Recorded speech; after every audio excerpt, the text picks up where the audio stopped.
Hi, this is Eternal King bringing you another LOR video today. So, again, we've kind of seen reveals for the last expansion of LOR. Um, Pretty exciting, I think. Most of the card reveals seem decent, and it is going to be the last expansion we get for this game. So, again, we might as well just talk about what it means to be, one of the best players in Eternal and how to get better at this format. Because Eternal, is really, especially with all the standard 2.0 and like the fact that they're going to be gutting, 70% of the card pool in standard. And again, I encourage this. It's a good thing for the standard format, but it also means that there's going to be a higher emphasis on Eternal as a format because that's where all the cards are going. Eternal is going to be the only chance you get to play with the extended card pool after Standard 2.0. That's just factually accurate. You want to play Gangplank, Plank, you want to play Lux, you want to play half a dozen things. You want to play Braum, you want to play TF, like most of the champions in the game. If you want to play them, you're going to have to play them in Eternal. So with that said, how can you get better at this format? Me personally, might have a pretty insane win rate in this format, and my win rate isn't just specific to certain decks. I can do well with a variety of archetypes. My two favorite types of decks in Eternal are specifically aggro and control. And I like high synergy aggro, high synergy control, things like that. As opposed to things like mid-range Demacia card piles. I kind of hate Eddy decks and the way that Eddy decks play. I will play them sometimes, but just so I understand how they function. But for the most part, I'm not a big fan. So, in terms of being good at Eternal, really only one thing matters overall, and that's understanding your power plays. It's about understanding your route to your win condition.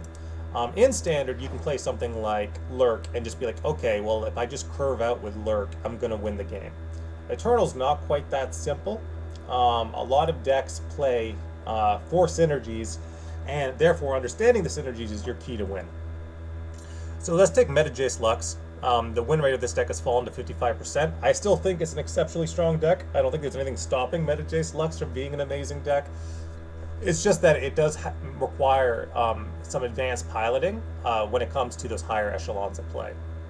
There are some decisions to make here. So yeah, obviously curving out with things like Forge Chief, Pharaoh's Financier, Petrocyte Broadwing, Prototype Porobot. Porobot in particular is an MVP card in this deck because it basically does everything you want. It's a chumper, it's an attune card, it's an elusive blocker, and you get it back after it dies after you play a 6-mana card. And then it attunes and it chump blocks and it's an elusive blocker again for free. So, Prototype Porobot being on the power scale of something like Forge Chief for this deck. But in terms of really understanding how this deck functions, it just comes down to your big synergy point. Like, you can basically measure your win rate with Metajace Lux with the number of times you play Lux. Lux is the most important card in the deck. There are going to be matchups where you just hard keep Lux because you play it on 5 with the barrier. Opponents aren't running hard removal like Vengeance. They're not playing reactive decks because they just don't understand the format. And so you just play Lux, and Lux sticks for a turn, and then you just win the game because all you do is, formula, assembly line, Hex Obliterator, Shock Blast, and you get the lasers, and you kill things, and then, like, the game's over. There are certain matchups where you probably don't want to play Metajace Lux. Things like Eddy Ramp and hard ramp lists will probably blow out Lux pretty well. But into everything else, it has a good matchup into aggro. It has a good matchup into mid-range. It has a good matchup into a lot of combo decks like Rise because you can remove the Rise and then you have Tellstones for the Aftershock on landmarks and things like that. So you should have a decent matchup into that as well. So it's just overall a good deck. It's overall a good deck, and it's hard not to. Again, Rise might be tough because they'll just bounce the Lux and stuff, but Rise isn't something people play a lot of these days due to the low win rate. But yeah, aggro mid range. This control deck is going to feast on it. Every single form of aggro or mid range that I can think of. Even stuff like Ezreal decks because Lux will beat out Ezreal pretty much every single time. Unless the opponent's smart enough to slow roll the Ezreal and then play all their spells at burst, which is the right thing you should do. But again, Ezreal is a complicated card. People play it wrong a lot of the time. Talking about other decks that are worthwhile and worth your time and kind of understanding the synergy points.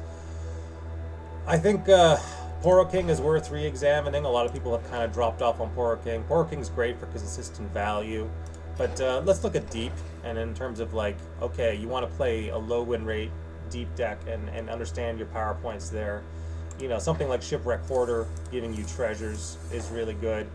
Devourer of the Depths, you know, a lot of deep decks don't run it. That's wrong. You probably much want to be on Devourer of the Depths over Vengeance most of the time. You know, Thorny Toad being buffed made it a much better card in terms of the Eternal format, where you can be running into a lot of aggro and things like that. You just Thorny Toad plus Sea Scarab plus Dredgers, and like, oh wow, you're already deep basically. And that means Nautilus gets to flip and all that stuff. So it is understanding your high synergy points. Something like, you know, at least Teemo Burn Aggro kind of dropping off in power scaling and popularity, but you know, people need to reevaluate sort of the Haunted Relic Phantom Prankster combo. Like, that's like old school swim tech, and I think if you run the Haunted Relic Phantom Prankster combo along with like Neverglade Collector, this deck is going to like all of a sudden start performing much better. Used Cast Salesman. All of a sudden this deck's going to start performing much better because the burn is so uninteractive. And if you look at something like the Eddie ramp deck, or just Eddie card piles in general, you know, Demacia Eddie card piles are a little more reactive because they have challenger cards to interact with the opponent's board, but the ramp variant has absolutely zero interaction. So, you know, into the ramp shell, you just play like 2 Phantom Pranksters and a Haunted Relic, and then you're burning for like 6 damage, which means you're going to win that game. The ramp deck is just entirely uninteractive until it hits mana 6, and it'll be too little too late by that point.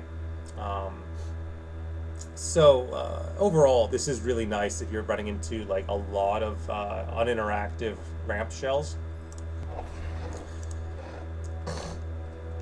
You know, Azir Aurelia is obviously considered one of the top meta decks in Eternal, but it's actually very complicated in terms of like how you should pilot it, and you know, and how you should run the deck.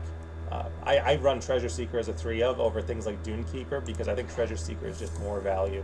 Waking Sands is providing a lot of pressure, but it's also providing blockers into the aggro matchup.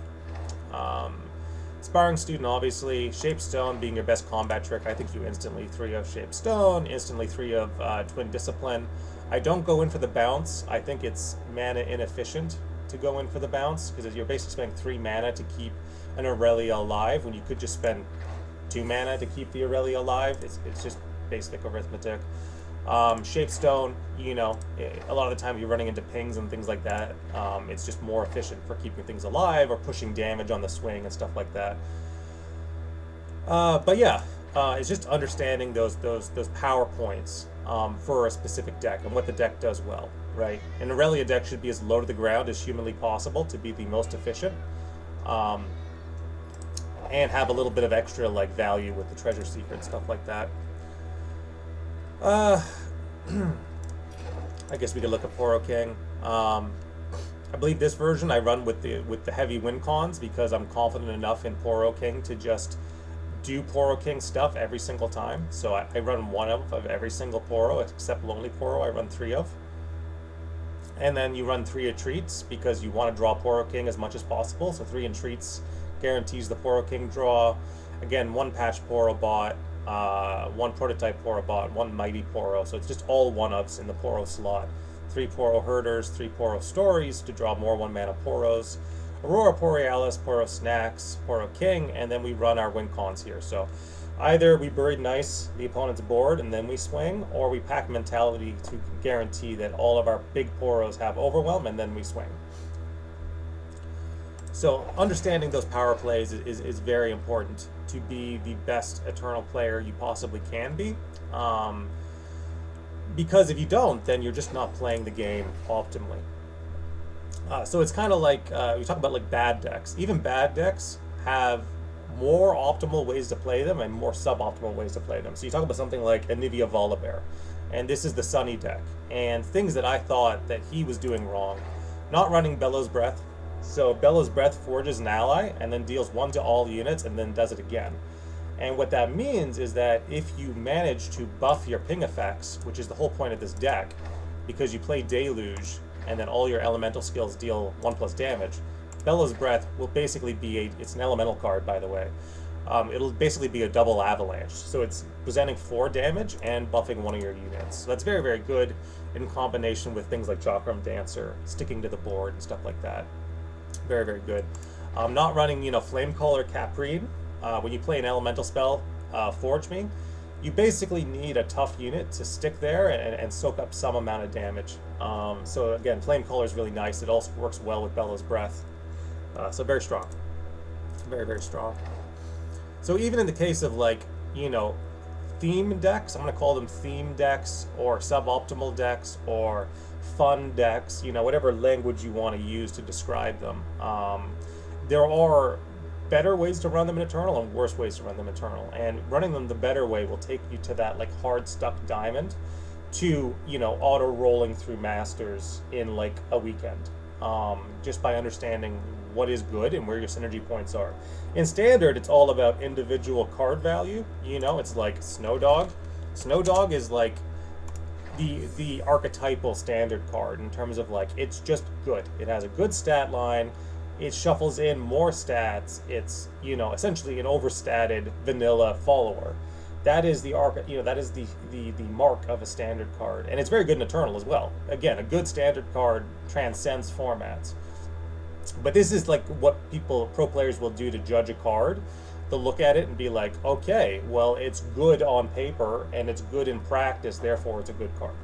Eternal's a little more complicated. Even cards that are bad on paper, things like Clash of Giants, in a proper high synergy shell, can be viable. And that's the big difference between Eternal and Standard. So by recognizing these synergy points, by recognizing where the value lies in a specific deck archetype, you can transcend it beyond its, what it's supposed to be doing. So I'll look at Shadow Isles P&Z, not a combination of cards of regions you see very often, but I like to play this every now and then. So it's the old Sentinel brew. So you play Sentinel, you play Piltover Tellstones, you play Quietus, Mystic Shot, Soul Harvest. Again, recognizing the value of Quietus, recognizing the value of Soul Harvest right now. Very good cards. Just Soul Harvest and Nezreal, Soul Harvest, any cheap steamrolly champion. Quietus kind of doing similar things as well. Obviously, valuing the Aftershock quite a bit here because the Aftershock dealing with landmarks and alt-win cons and things like that, but also potentially drawing you a ton of cards if you run out of steam. Very good. I think Piltover and Tellstones is the best Tellstones if I had to pick one. Just you get a ping and landmark removal, or you get as much draw as you want, makes it the best Tellstones. Buru Sentinel, again, being removal synergy. Ezreal synergizing with all of this removal, essentially turning it into a burn win condition. Very good. Station Archivist, essentially digging 5 deep for more removal and free card advantage. Very good. Eye of the Storm, in a deck like this where it's more of a mid-rangey tempo deck, Eye of the Storm is quite good. Eye of the Storm is quite strong because all your Sentinels, your Station Archivist, even something like the synergy with Vi, where Vi can be quite hard to get at 10 power, so Eye of the Storm is drawing you 2 cards, and it's adding 3 power to Vi for 4 mana, it's very, very high efficiency. Static Shock, I think this is old school vanilla Ezreal stuff, and it's still very relevant in terms of dealing with the aggro matchup. Just killing 2 1-drops, it's very good. Vi, because again, Vi is great just for challenging things, and potentially she flips. Formula, obviously the best draw card in P&Z. You never don't run Formula, I think, in P&Z most of the time. It's just, even if you're not running Jace Lux, I still run Formula. It's just so good. And then Vengeance, the hard removal, is very much necessary. So, again, it's these Eternal decks, they can look weird to a Standard play. This deck is nothing but spells. It's 25 spells, 15 units, and that's just something you don't see in Standard. And it's kind of understanding that these constructions can be very viable in Eternal, and they can be very powerful in Eternal. It's not just about slamming the most stats per tempo or slamming the most stats with Eddie after you hit 6 mana. Those things are still effective. They still exist in Eternal and they'll always be good, but there are so many other avenues of control decks and things like that that are viable in Eternal, that simply, standard players will not see the value in it. They won't understand the piloting, and they won't understand where the synergy points lie.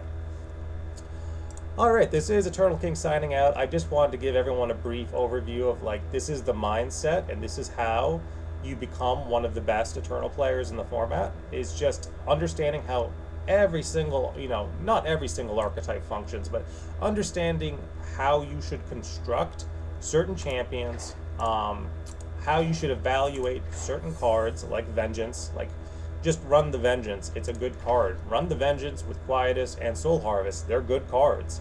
Have the pings off of PNZ. They're good cards. And then obviously, slow rolling the Ezreal and stuff like that is very strong. Having enough draw to sustain yourself, very, very important. Very important.